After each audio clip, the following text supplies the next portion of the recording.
परंतु आम्हा कार्यकर्त्यांसाठी हा वेगळा क्षण वेगळ्या पद्धतीचा आहे, कारण कधी असं म्हणजे आम्ही नियोजन करतोय आणि होत नाही, असं होत नाही.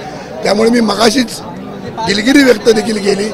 परंतु लालबागचा राजा हे करोडो भाविकांचं श्रद्धास्थान आहे, त्यामुळे कोणत्याही परिस्थितीमध्ये त्याचं विसर्जन थोडं उशिरा का होईना परंतु अतिशय योग्य पद्धतीने शास्त्रोक्त पद्धतीने आम्ही अनेक वर्ष करत आलेलो आणि तसंच विसर्जन आता आपण थोड्या वेळात सर्व माध्यमांवरती दाखवाल.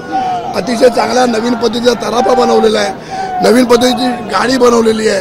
त्यामुळे हे शास्त्रोक्त पद्धतीने अतिशय चांगल्या पद्धतीने हे विसर्जन सोहळा आता थोड्या वेळात पार पडेल. तराफ्यावरती लालबागचा राजा विराजमान झाला आहे, आता विसर्जन कधी होणार आहे, किती वेळ लागू शकतो? आता ही जी भरती आहे ही भरती मला वाटतं आम्ही कोळी बांधव आमच्या सोबत सगळे अनेक वर्ष जवळजवळ 24 वर्ष या विसर्जन सोहळ्यामध्ये सहभागी होतात बद्वार पार्कमधले. मी त्यांच्याशी देखील आता संवाद साधला. त्यांचं म्हणणं आहे की 10:30 ते 11 वाजता रात्री या ठिकाणी हा तराफा फ्लोट होईल आणि त्यानंतर लालबागचा राजा या अरबी समुद्रात गिरगाव चौपाटीमध्ये विसर्जनाकरता मार्गक्रमण करेल.